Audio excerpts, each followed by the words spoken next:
আজকে যেই বিষয়টি আপনাদের সামনে ব্রিফ করব সেই বিষয়টি হচ্ছে দখলবাজ, ভূমি খেকো, জবরদখলকারী, ভূমিদস্যুরা যে করেই হোক জমি ছাড়তে বাধ্য হবেই। সেক্ষেত্রে আপনাকে একটি প্রমাণপত্র জোগাড় করতে হবে, অ্যাজ ওয়েল অ্যাজ পাশাপাশি আর তিনটি কাজ করতে হবে। এই একটি যে কাজ করতে হবে বা একটি প্রমাণপত্র, এই একটি প্রমাণপত্র কি এবং অ্যাজ ওয়েল অ্যাজ কোন তিনটি কাজ করতে হবে, যদি আপনি তা করতে পারেন তাহলে জমি আপনার এবং যিনি দখলে আছেন তিনি জমির দখল সত্ত্ব ছাড়তে বাধ্য হবেই হবে। তাহলে কি সেই ম্যাজিক্যাল ওয়ে, আসুন এই বিষয়টি নিয়ে আজকে বিস্তারিতভাবে আলোচনা করার উদ্যোগ নিয়েছে। দ্যাটস ওয়াই যারা ভুক্তভোগী তারা এবং একই সাথে যারা দখলবাজ তারাও আমজনতা, ভিউয়ার্স, অডিয়েন্স, সাবস্ক্রাইবার তথা শ্রোতা ভাই বোন বন্ধুরা যারা শুনছেন এবং দেখছেন তারা ভিডিওটি স্কিপ না করে লিগ্যাল নলেজ পরিবারের সাথেই থাকুন। আপনার সময় বিফলে যাবে না। শুরু করার পূর্বে আরো একটি কথা বলে নিচ্ছি, যারা ভিডিওর নিচে ব্যাড কমেন্টস করেন তারা দয়া করে আগেই স্কিপ করে বের হয়ে যেতে পারেন। সুপ্রিয় দর্শক মণ্ডলী, আমরা জানি যে জমির মালিকানা পেতে হলে আমাদের সবচাইতে বেশি দরকার হচ্ছে জমির কাগজপত্র, দ্যাট মিনস দলিলাদি। এই কাগজপত্র যদি না থাকে তারপর কিন্তু আপনি জমির মালিকানা পেতে পারেন। Not only that but also জমির কাগজপত্র নেই, দলিলাদি, খতিয়ান, নামজারি, খাজনা কোনো কিছুই আপনি দেন নাই বা কোনো কাগজ আপনার কাছে নাই, তারপরও কিন্তু জমির মালিক আপনি। সেই মালিকানা পেতে হলে আপনাকে একটি প্রুফ কালেক্ট করতে হবে, আপনাকে একটি প্রমাণপত্র জোগাড় করতে হবে আর তিনটি কাজ করতে হবে। তাহলে আমরা যে জমির মালিকানা প্রমাণের জন্য কথা বলছি এটি কিন্তু সম্পূর্ণভাবে ওয়ারিশান সম্পত্তি, উত্তরাধিকার সূত্রে পাওয়া সম্পত্তি। এই সম্পত্তি নিয়েই কিন্তু কথা বলছি। এই উত্তরাধিকার সূত্রে পাওয়া সম্পত্তি নিয়েই সবচাইতে বেশি কনফ্লিক্ট, মনোমালিন্য, ঝগড়া বিবাদ, মামলা মোকদ্দমা, ভাই বোনদের মধ্যে হয়রানি, রাগারাগি, মারামারি, এমনকি রক্তারক্তি পর্যন্ত হয়ে যায়। কিন্তু এগুলো কিন্তু লেগেই থাকে। এর কারণ হচ্ছে লোভ লালসা এবং সম্পদের পাহাড় গড়ার অন্ধ লালসা। এই লোভ জিনিসটা কিন্তু খুবই একটা খারাপ। বাবা মায়ের মৃত্যুর পরে যে সম্পত্তি রেখে যায় এই সম্পত্তির হকদার হচ্ছে বাবা মায়ের মৃত্যুর পরে বাবা মা যে পুত্র সন্তান এবং কন্যা সন্তান অর্থাৎ যে সন্তানদেরকে রেখে যায় এই সন্তানরা কিন্তু বাবা মায়ের এই রেখে যাওয়া অ্যাসেট যতদিন পর্যন্ত বিভক্ত না হবে ততদিন পর্যন্ত এই অবিভক্ত সম্পত্তির প্রত্যেক দাগে দাগে, প্রত্যেক ইঞ্চিতে ইঞ্চিতে প্রত্যেক ওয়ারিশ কিন্তু মালিক। এই ওয়ারিশদেরকে কোনোভাবেই বঞ্চিত করার সুযোগ বাবা মায়ের মৃত্যুর পরে কোনো ভাই বোনদের নেই। এটি যেমন সমাজ কভার করে না তেমনি আইনও কভার করে না। বাবা মার জীবদ্দশায় যদি বাবা মা একজন সন্তানকে বঞ্চিত করা যায়, কিন্তু বাবা মায়ের মূল জোতে যদি সম্পত্তি থাকে আর এই মূল জোতে যতটুকু সম্পত্তি থাকবে এই সম্পত্তি রেখে যদি বাবা মা মৃত্যুবরণ করেন তাদের সম্পত্তি থেকে কোনো ভাই বোন অর্থাৎ বাবা মায়ের যে সন্তানদের রেখে গেছেন এই সন্তানদের কোনো সন্তান অন্য সন্তানকে বঞ্চিত করতে পারবে না। বড় ভাই যিনি থাকবেন তার উচিত সকলের ভিতর বন্টন করে দেওয়া, তাহলে সমাজের মানুষ ভালো বলবে, সম্মানও করবে। কিন্তু এর ব্যতিক্রম করলে মানুষ তাকে খারাপ বলবে এবং অন্যান্য ভাই বোনেরা তাকে অসম্মান করবে। এখন অনেক ভাই বন্ধুরা দেশে এবং প্রবাসে বসে মেসেজের মাধ্যমে কল করে জানিয়েছেন তাদের কাছে কোনো কাগজপত্র নেই, ডিড ডকুমেন্টস কোনো কিছুই নেই। এটি না থাকার কারণ হচ্ছে যখন একজন ওয়ারিশ প্রবাসে চলে যায়, মেয়েদের বিবাহ হয়ে যায় বা চাকরির সুবাদে এক ভাই এক জেলা থেকে অন্য জেলায় গিয়ে দীর্ঘ বছর বসবাস করে, 10 বছর, 15 বছর, 20 বছর পরে ফেরত আসে, সেই সকল ভাইদের বোনদের কাছে অরিজিনাল কাগজপত্র কিন্তু থাকে না, দলিলাদি থাকে না।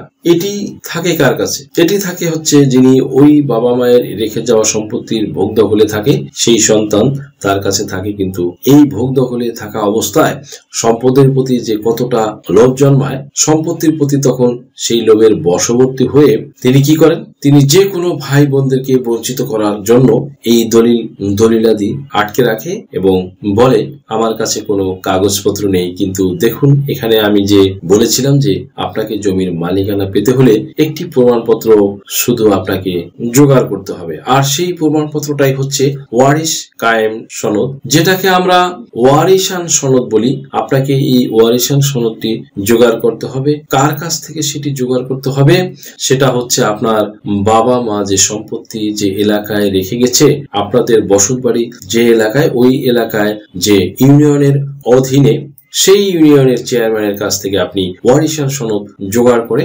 আপনাকে প্রমাণ করতে হবে যে আপনি আপনার বাবা মায়ের সন্তান।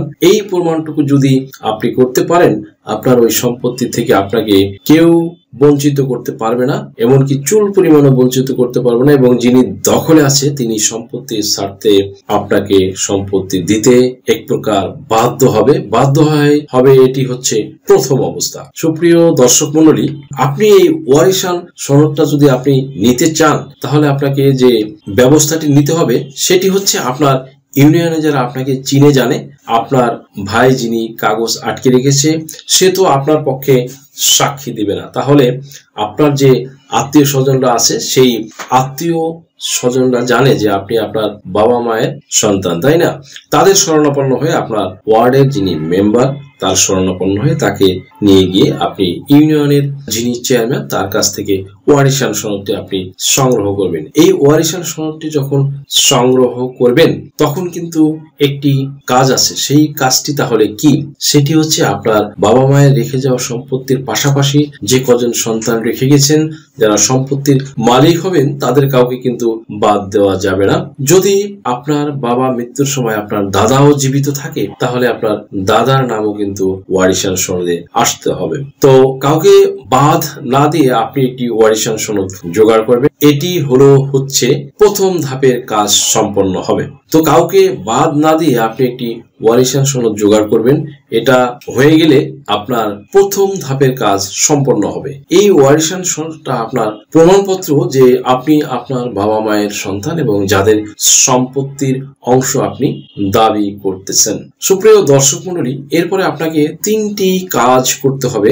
1 নম্বরে যে কাজটি সেটি হচ্ছে আপনার বাবা মায়ের যে দলিলপত্র বা জমি রেখে গেছে বা ভূমি রেখে গেছে, এই সম্পদের কাগজপত্র আপনাকে কনসিস্টেন্টলি উত্তোলন করতে হবে। তো এই কাগজপত্র কোথা থেকে উত্তোলন করবেন? আপনি সে ফর লাইক ধরুন আপনার এলাকায় যে লোকাল আমিন আছে, দ্যাট মিনস যারা আমিনশিপ করেন অর্থাৎ জমি মাপামাপি করেন, তাদের শরণাপন্ন হতে পারেন, তাদের সাথে ডিসকাশন করতে পারেন, পরামর্শ করে তাদের কাছ থেকে আপনাদের ওই জমির দাগ নাম্বার, খতিয়ান নাম্বার, মানচিত্র, যে কোনো খতিয়ান ওদের কাছে সবসময় থাকে, এইগুলি ওখান থেকেও কিছু কালেক্ট করতে কিন্তু আপনি পারবেন। আনঅফিসিয়ালি কিংবা অফিসিয়ালি আপনি ইউনিয়ন ভূমি অফিসে গিয়ে আপনার বাবার নামে যে সম্পত্তি আছে, আপনার বাবার নাম দিয়ে সেখানে সার্চিং দিলে আপনি সেখানে সব কিন্তু পেয়ে যাবেন, এবং সেখানে যদি কোনো ডকুমেন্টস পান সেটি কালেক্ট করবেন বা দাগ খতিয়ান নাম্বারটি সেখান থেকে নেবেন। ওই দাগ খতিয়ান নাম্বার থেকে আপনি উপজেলা ভূমি অফিস থেকে বাকি কাগজগুলো, বাকি ডকুমেন্টস গুলো কিন্তু সংরক্ষণ করতে পারবেন বা কালেক্ট করতে পারবেন।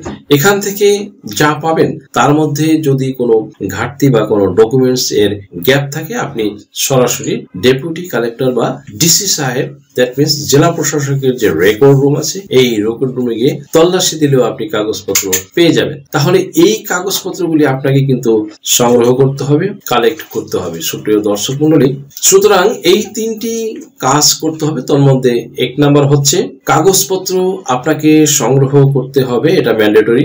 2 নাম্বার কাজ হচ্ছে আপনি যখন সম্পত্তি চাইলেন তাদের কাছে, দ্যাট মিনস আপনার ভাইদের কাছে, তারা যখন সেটা দিল না, তখন আপোষ বন্টন নামা তো থাক দূরের কথা, জমি তো আপনাকে দিচ্ছেই না, তাহলে আপনি কাগজপত্র উত্তোলন করে আপনি বিজ্ঞ দেওয়ানি আদালতে আপনি একটি বাটোয়ারা মামলা দিয়ে দিবেন। এটা একজন সিভিল লয়ার ধরে আপনাকে দিতে হবে, নট ক্রিমিনাল লয়ার।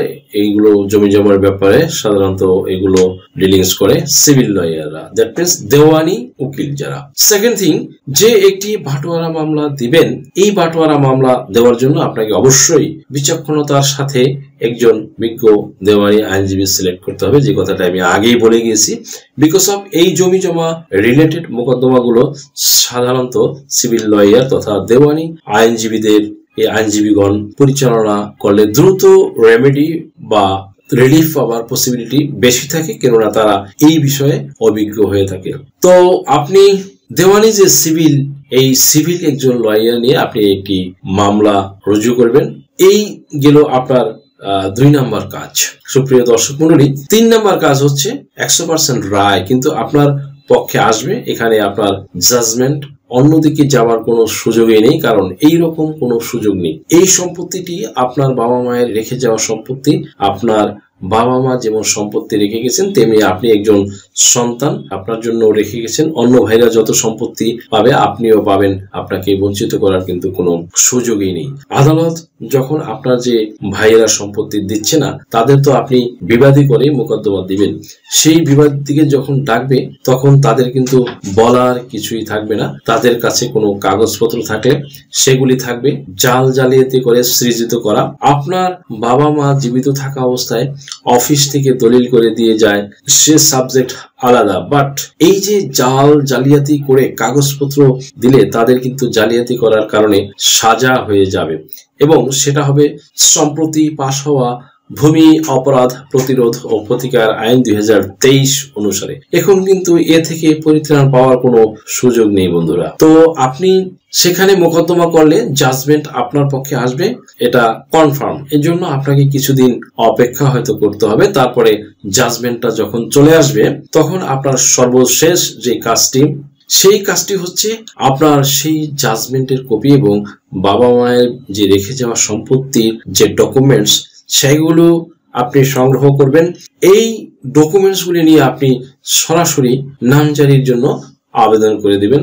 এটা নামজারিকে এক এক জায়গায় এক রকম নামে ডাকে, কেউ বলে নামজারি, কেউ বলে মিউটেশন, কেউ বলে খারিজ, কেউ বলে খারিজা। তো যাই হোক, নামজারি আবেদন করে আপনি সেই সম্পত্তি কিন্তু আপনি ভোগ দখলে চলে যেতে পারেন। দ্যাট মিনস আপনি সেই জমিতে তখন আপনি দখলে চলে যেতে পারেন। এখন আরো একটি কথা বলা প্রয়োজন, যদি ভোগ দখলে যেতে বাধা দেয়, তাহলে তো ভূমি অপরাধ প্রতিরোধ ও প্রতিকার আইন 2023 সেকশন 8 মোতাবেক নির্বাহী magistrate, that means executive magistrate আদালতের শরণাপন্ন হলে 180 দিনের ভিতরে আপনার সম্পত্তি বুঝিয়ে দেবে নির্বাহী ম্যাজিস্ট্রেট। সেখানে নির্বাহী ম্যাজিস্ট্রেট আদালত কর্তৃক সেখানে এক্সিকিউটিভ ম্যাজিস্ট্রেট থাকেন, তারা আপনার সম্পত্তি আপনাকে বুঝিয়ে দিবে। এই একটি প্রমাণ সংগ্রহ করার পরে এই 3টা কাজ আপনাকে করতে হবে, তাহলে আপনাকে সম্পত্তি থেকে বঞ্চিত বা ডিসপ্যারেট করার কোনো সুযোগ কারণেই। শুধু কিন্তু তাই নয়, not only that but also আবার তারা জমি ছাড়তেও কিন্তু বাধ্য হবেন। আশা করি বিষয়টি বুঝতে পেরেছেন সুপ্রিয় দর্শক মন্ডলী। ভিডিওটি যদি আপনাদের জন্য সামান্যতম উপকার আসে, তাহলে রিকোয়েস্ট করব চ্যানেলটি লাইক, শেয়ার, কমেন্টস এবং সাবস্ক্রাইব করে পাশে থাকা বেল আইকনটি প্রেস করে দিন, যাতে পরবর্তী ভিডিওর নোটিফিকেশনটি খুব সহজেই পেয়ে যান। সো আজকের মতো এখানে শেষ করছি।